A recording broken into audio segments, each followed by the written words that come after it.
Dr. Freema Gottlieb has been published in the New York Times Book Review, the Times Literary Supplement, and the Partisan Review. Her books include The Lamp of God, A Jewish Book of Light, Mystical Stonescapes of Prague Jewish Town and Village Graveyards, and Jewish Folk Art, which was the winner of a National Jewish Book Council Award. She has taught courses on related themes at the Jung Institute in Switzerland. And what else did we left out? Jewish Christian Bible Week. I've been at the year after in Germany. So the year after my father passed away, I was a Jewish resource person in that talking about the derivation, the real what the Torah, the Hebrew Bible actually says in the Hebrew, and some of the mistranslations, which led to wonderful traditions in Christianity, but actually aren't the text. We never said them. Yeah. I just want to say, first of all, that just as it is, this is other friends, my synagogue and my life here, but privately it has a special, tonight has a special connotation for me, a private meaning, because it is the yard site of my mother, Betty Gottlieb, and she was a Romanian beauty queen, which she was, and she. Anyway, I just want to dedicate this. It's in her honor, privately, emotionally. And I want her soul, her neshama, to go right up, soar up. And that's an image which will return in my talk. This brief survey spotlights some of the seemingly marginal characters of the Bible who turn out to be pivotal to the main plot. The Rosencrantzes and Guildensterns of biblical narrative.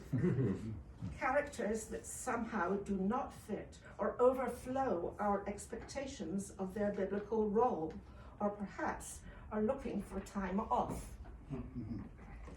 My own British background makes me love eccentrics. And the Jewish Bible, there are plenty of them. In fact, I discovered that all of them are eccentric. And they're eccentric in the most unlooked at their places. For instance, King David, who not only sins, commits adultery on the grand scale, and the woman with whom he committed adultery was that was the line of the Messiah leading up to Jesus. But his whole line was like that, both before and after. It's the relationship with evil and good is in his line, and that's what makes him universal. But also, in his ecstatic moments, he forgot all royal decorum and broke into a dance of welcome when the Holy Ark was restored from the captivity by the Philistines. The return of the hostages just in the Holy Ark. But more than anything, it is my own personal discovery that, aside from the universality of the Psalms, David's greatness is revealed before he publicly came into his own. In his early fugitive days, when fleeing from the jealousy of his father-in-law, King Saul, in his openness to drop all heroic roles and all dignity in a crisis, and to ham it up, playing the fool and feigning madness for survival, for just to survive. He had no, he didn't hold back from doing that. And not only was he a composer, a musician and a poet, and he had a harp instead of a guitar, he also had great histrionic ability with a bit of the comedian on the side. To such an extent did he succeed in fooling Achish, the Philistine king, that he was not recognized, that the king could not recognize in this madman the David who had killed Goliath, the champion of all the Philistines, and disgustedly protests to courtiers calling for David's death, who did recognize him. Have I not crazied enough that you bring me this madman to rave it up in my home. And David is let go, saved by his talents for improvisation. And for his, he did told to the other people's expectations of how a hero should behave. Otherwise he'd have been dead. The Hebrew Bible is full of such stories. Years ago, when I was invited to teach at Drew Divinity School, courses in the Bible had to be shared with my department head. I'll teach Hebrew Bible and you can have the New Testament, I said.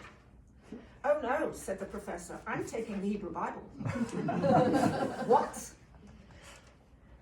Why? It's much more, you've tried to think why, alive. It's not wrapped in piety and respectability in the Hebrew. That's why it goes on for the Jewish people who understand it and who interpret it. While translations of these texts are beauties and classics in every language, beautiful, only in the original is their infinite range of meaning conveyed. Black fire on white fire, says the Jerusalem Talmud. Paradoxically, it is the very sparseness of the actual Hebrew vocabulary that opens up the full density and layer upon layer hidden in each and every word, letter and space. One can begin to understand the implications of a word only by paring it down to its root usage in various biblical contexts. For example, having spent 22 years in foreign parts, Jacob is homeward bound. After transporting wives, children, animals, and impedimenta to the other side of the river Jabbok, our hero crosses back alone to collect some minor items when he is accosted by a figure referred to in the Hebrew as Ish, which actually means man. It doesn't specify what kind of man. But someone very high up. It's a very high type of person, high class. The ancient two-letter Hebrew root for the struggle that ensues, Vaye'evav, BK, denoting close physical intimacy, is identical with that describing the erotic relations between man and woman in the creation story. And a man shall leave his father and mother and cleave to his wife. The English does exactly the same. Cleave means two opposite meanings. It means to come together, cleave to one flesh, man and wife, and also to split apart, which men and women always do. But always do. Yeah. Right. So the same root reappears later in the Torah in connection with the spiritual yearning to come close to God. That's David. In view of all this, who was, I'm not spotlighting Jacob, I'm saying, who was this anonymous man Jacob had to grapple with before coming face to face with his brother and gaining entry into the Holy Land when he managed to do that? Some rabbinic interpreters say it was the guardian angel of Esau, after confrontation with whom their actual meeting was a breeze. Jung takes the cue at this point. The same Jung who, after his flirtation with Nazi ideology during World War II, he demanded an interview with Hitler. He wanted to be his Goebbels, basically. He wanted that job. But Hitler wouldn't see him. Lucky for him. Yeah, during World War II, he came increasingly under the spell of Kabbalah, the Jewish mystical tradition. And Jewish women were really attracted to him, therapists, psychotherapists. I spent many a summer teaching this text at the Jung Institute, the text of Jacob and the Angel, at the Jung Institute in Kusnacht, in Switzerland. Surely this adversarial angel was some shadowy, negative extension of Jacob's own psyche, his inner Esau, so to speak. The Esau he would have liked to have been, Or, on the contrary, the Esau that he secretly knew he was capable of being, and he couldn't quite reach it until he did. And it's necessary to survive. Right. Only when he comes to terms with this, with all that means to be, could he become his true self and receive the blessing and name intended for him from his enemy and his closest friend. Closest. It really means closeness, this struggle to be close, and to acknowledge. Only then could he become Israel, which means one who has wrestled with forces human and divine and holds his own. A similar figure is conjured up with the same Hebrew word, ish, at a turning point in the Joseph saga. Joseph was very like Jacob. His destiny was to repeat his father's story. When Jacob's favorite, the very favorite son, the son of his lost love, Rachel, when Jacob's favorite was sent out into the wilds by his father to seek the peace of his brothers, he was well aware of the double entendre, the nature, the ironic dangers in his mission.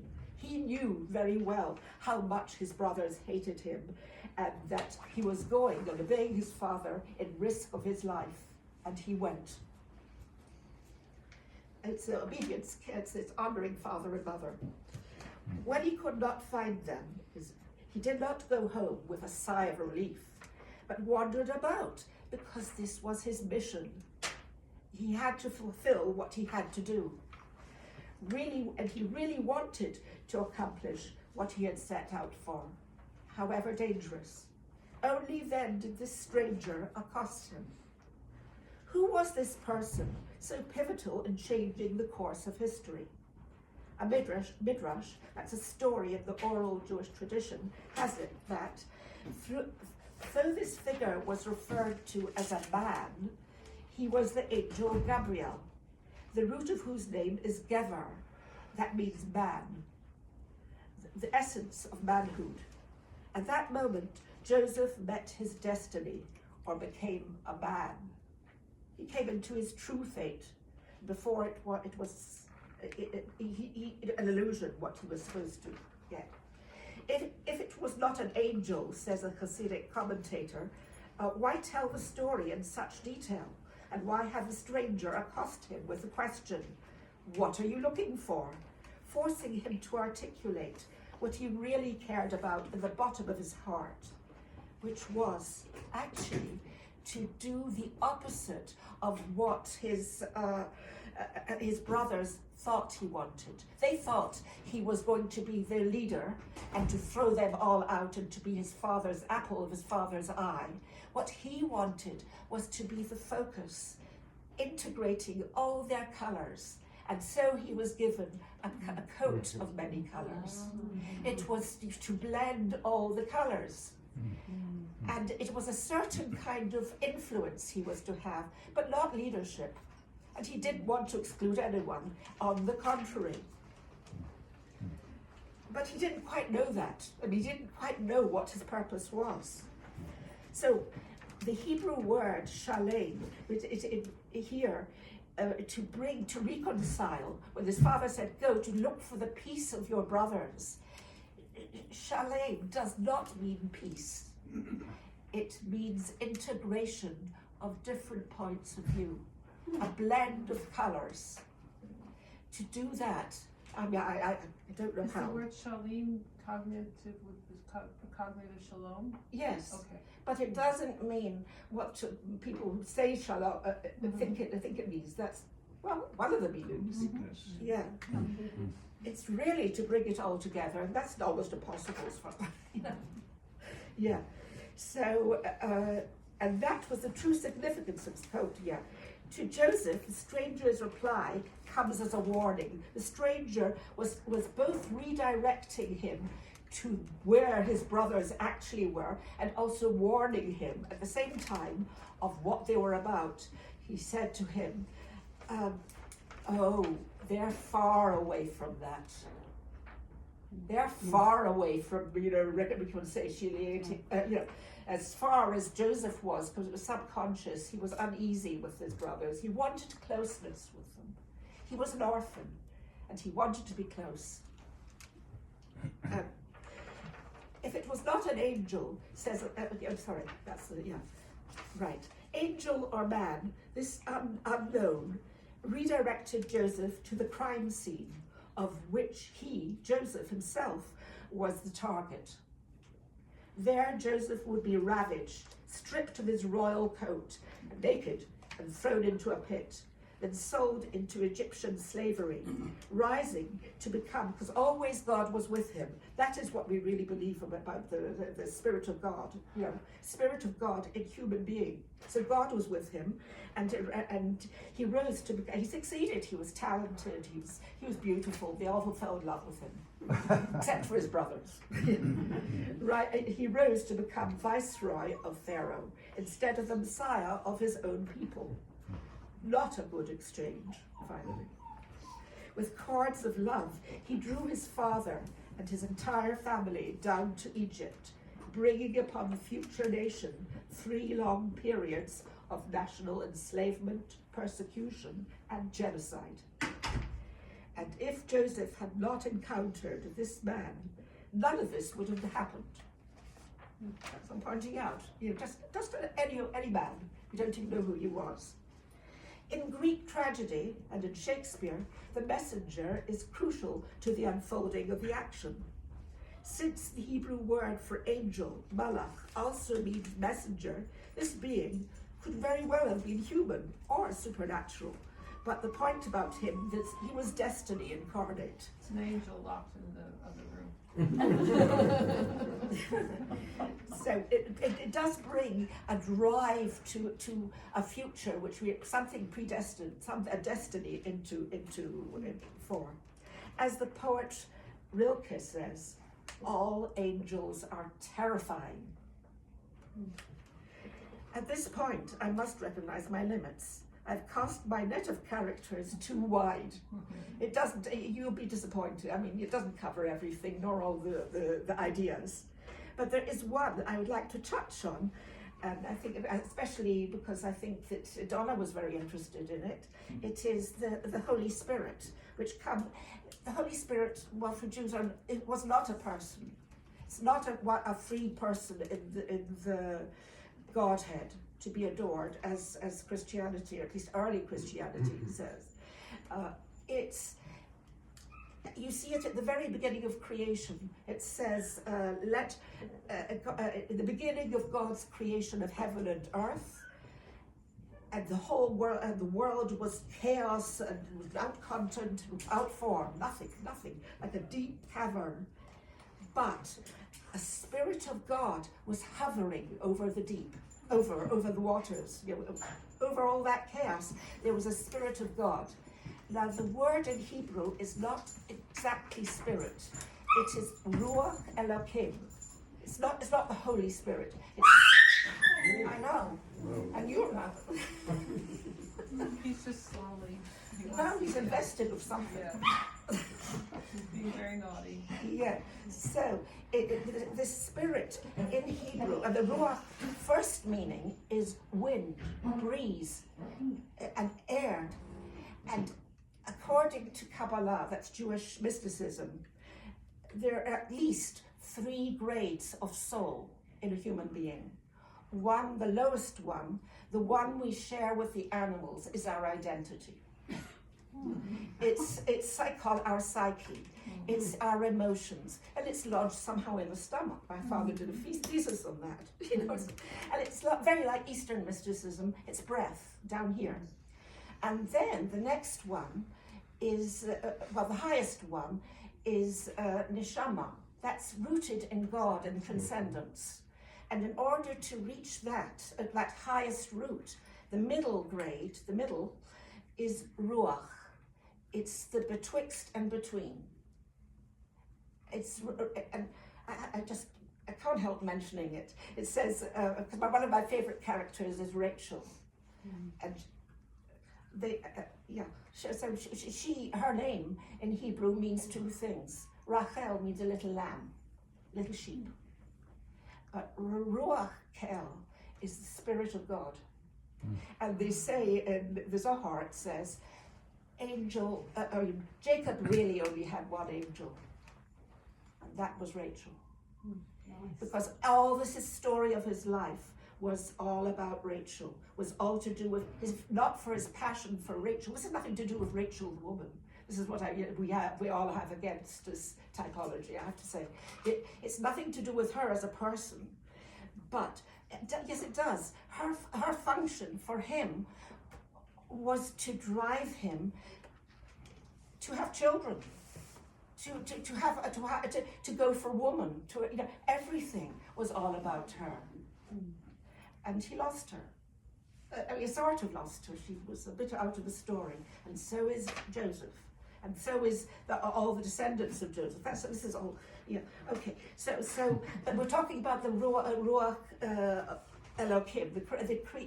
It's a movement from God of a bridge to mankind. It's like a breeze. The link between the animal soul, which we share with animals, or the psyche and the psychology, the nefesh, and the highest. How do we get there? It's through this in between, and so my characters are rather like I think they're in between. They're in between characters. So Nachmanides. This is an ancestor of mine, Ramban, 11th century Girona. He was a doctor and a mystic and a scholar and many things. So he says, the dwelling of the divine presence here below is a supreme and not a vulgar desire, not just lowly and erotic, but a supreme desire on the part of the highest. This fits in with incarnation in Christianity, but it doesn't go so far, not at all.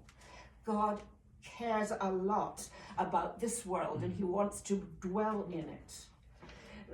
So that is in fact the reason that he created the world. He, as it were, yearns, and this is an image, this is yearning, this movement, anyway, this ruach.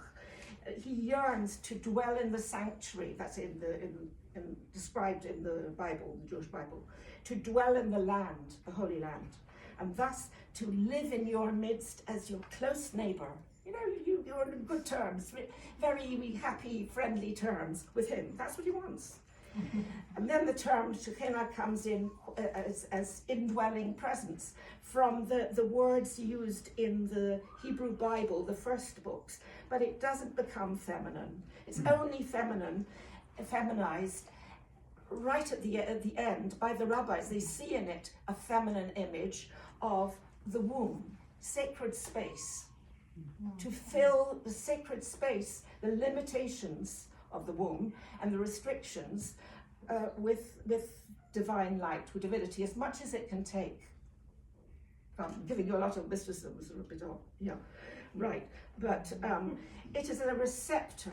It is a receptor image filled with aspirations to rise, as it says already in the Proverbs. It says about the Torah. It says about wisdom, about these books. You are my sister.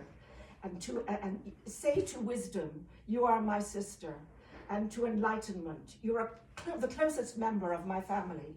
You're my flesh and blood. It's very, very close. See this links with the angel. As David prays in a moment of depression, oh, do not remove your Holy Spirit from me.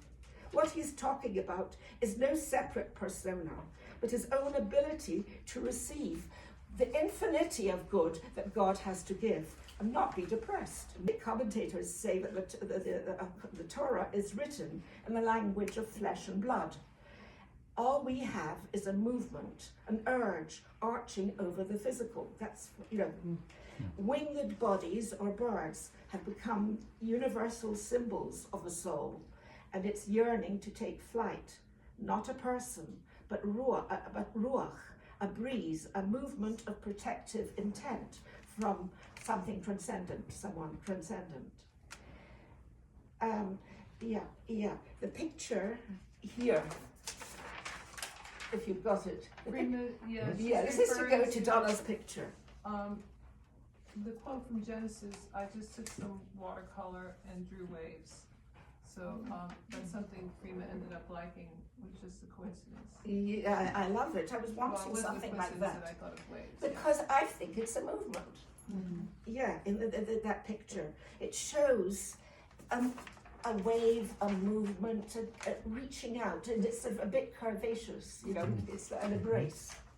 So it's like that. And it doesn't say anymore.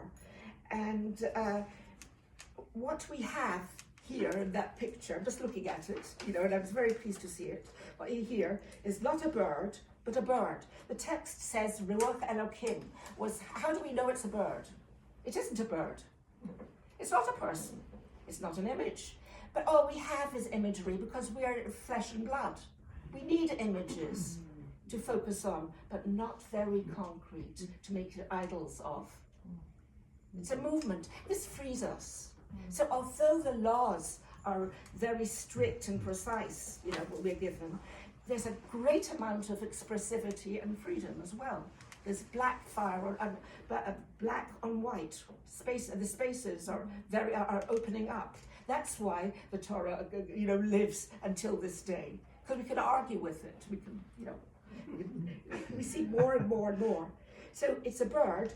I asked somebody yesterday, actually I asked Vilma, she made this place sparkling. I said, do you think that, before I couldn't get hold of you, do you think Donna did this to cross it out?